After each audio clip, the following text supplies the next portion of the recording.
When talking Dallas Cowboys, there's nobody better to talk to than the person to my right, Dave Helman.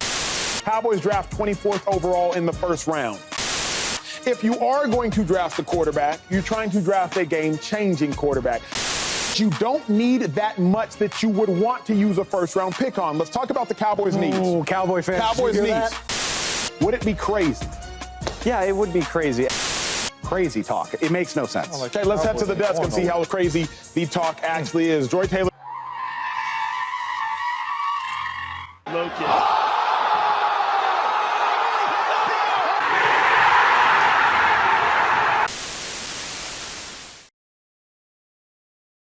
And I just got one more thing to say.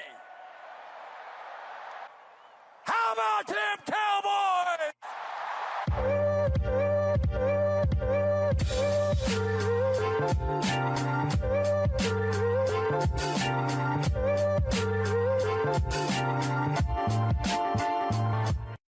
What's going on, Cowboy Nation and angry Cowboy fans around the world?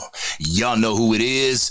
It's your boy, the Angry Cowboys fan, bringing y'all another video on our Dallas Cowboys. So if you're DC for life and bleed silver and blue for our boys, hit that like button, share this content, and please subscribe to the channel. Today is a great day for the Angry Cowboys fans. I know we all hate the toxic waste that comes from FS1 speak whenever they talk about our Dallas Cowboys. The biggest culprit of the Dallas Cowboys hatred is LaShawn Shady McJoy. And Joy Taylor follows him no matter what baseless claim he has to say on television. Yesterday was different. Yesterday, Shady McJoy wasn't there. He was substituted by Dave Helman. So y'all know I had to see what everyone had to say without one of the biggest Dak Prescott haters there to try and bully the other co-host into crazy takes. On yesterday's episode of Speak, Emmanuel Acho, Joy Taylor, James Jones, and Cowboys whisperer Dave Helman spoke about the logic of Jerry Jones and the Dallas Cowboys drafting a quarterback early in the 2024 NFL draft. So we're going to listen to the clips that I got for you, and y'all know what we going to do after that.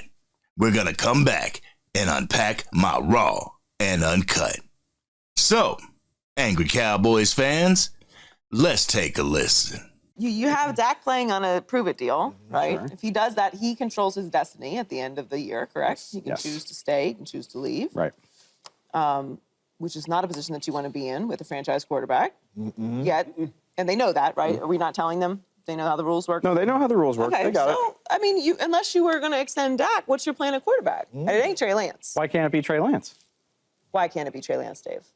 Well, I mean, if you're going to let Dak go... She said that nice and smooth at you, too. Tell me why, Dave. If you're going to let Dak go, which would probably be a mistake just in terms of, like, upgrading the quarterback position. Sure. You've already made the investment in Trey Lance. And let's be honest, he's up for a new contract in 2025, but he's started 4 games in his career. If you want to talk about buying low on a cheap, affordable quarterback, that is Trey Lance. You could sign him cheaply to be your bridge quarterback, but see how it works out, draft another one later. That's what I would do. It ain't deep. It ain't deep where the Cowboys are, Joy. I hear you. I'm just saying, if you're not going to keep Dak, I am not sold that Trey Lance is the answer. Neither am I. I also think they overpaid for Trey Lance. These are the bad situations you find yourself in when you don't extend your quarterback ahead of time. Sure, or handle it properly to begin with. They was absolutely correct. Why does it seem as if Joy Taylor is a better analyst when Shady McJoy has the day off? I agree with both Joy and Dave. I don't understand why the Dallas Cowboys would go with Trey Lance without seeing him play. I don't see why the Dallas Cowboys would spend a premium draft pick on a quarterback when we have 3 quarterbacks on the roster and all 3 of them are up for extensions during the 2025 offseason. It doesn't make sense to me. But moving on to the second clip, in this clip that I got for you, Dave Helman speaks that truth to the crew of Speak. So let's hear what he has to say and then come back and talk about it. Roll the clip.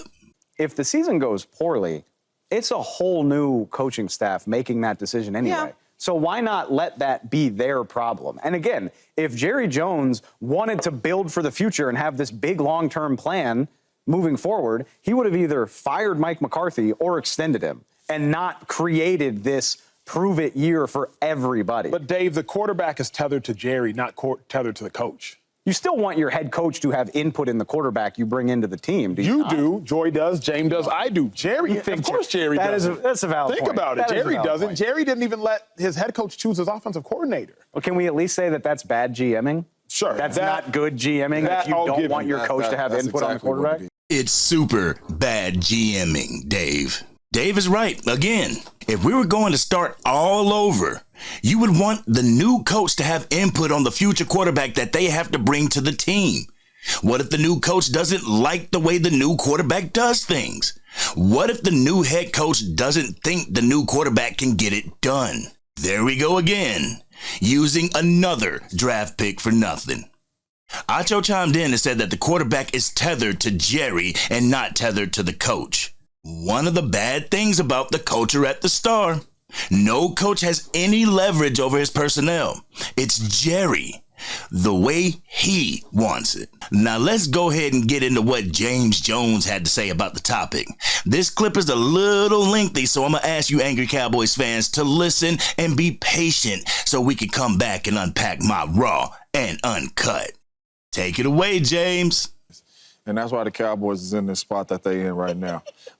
Just my time playing in the league and seeing a lot of players that were big-time players up for a lot of money. Usually when a team says, man, we're not going to extend you during the season, we want to see how this thing play out. It play out two ways.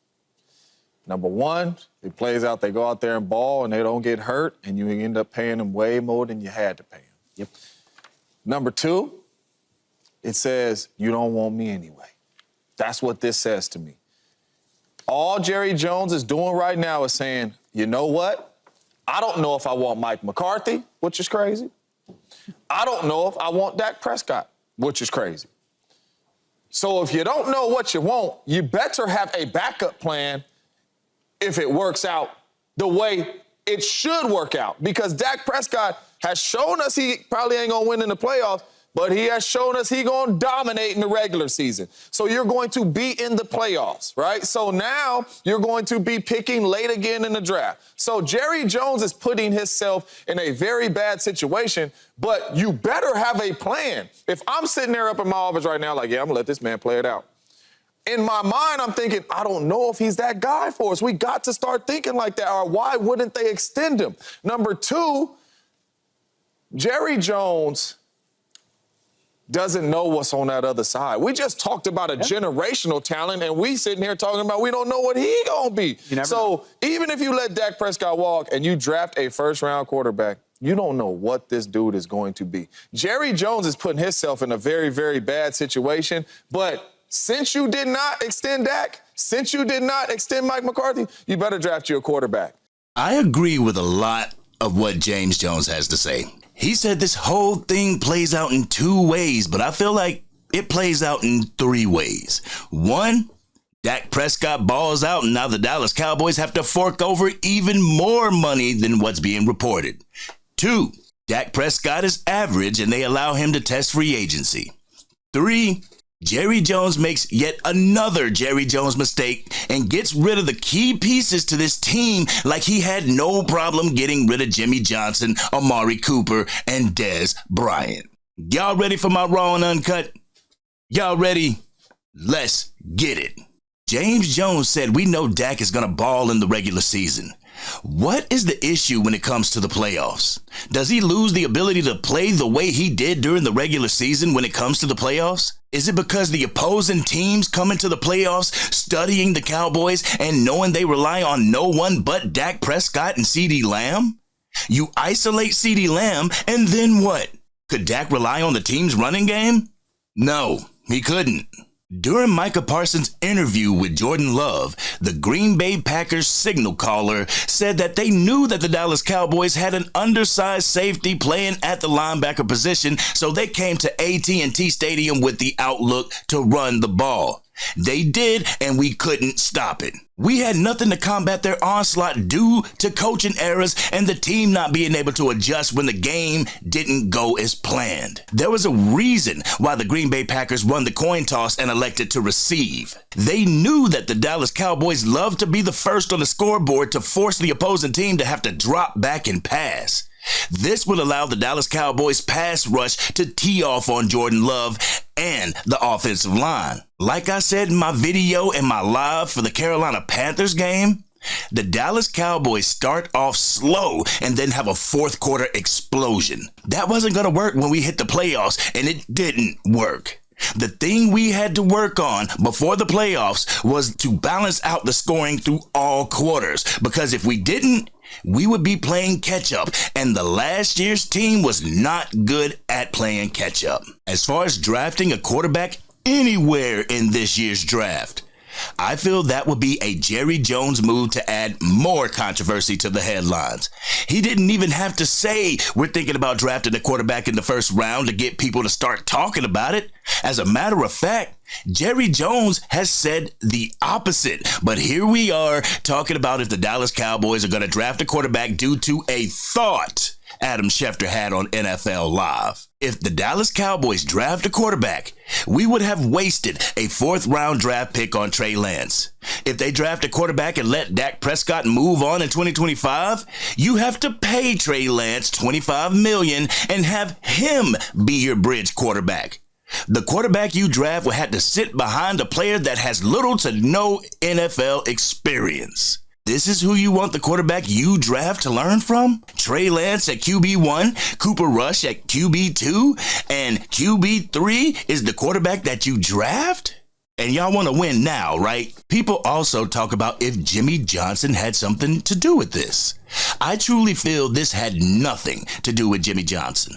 If it did, I don't feel he's in Jerry's ear saying everybody has to prove that they want to be on this team, especially when Jimmy Johnson knows Jerry's logic. So we're going to basically say that Jimmy Johnson is telling Jerry not to sign an all-pro wide receiver in CeeDee Lamb. Forget Dak Prescott right now.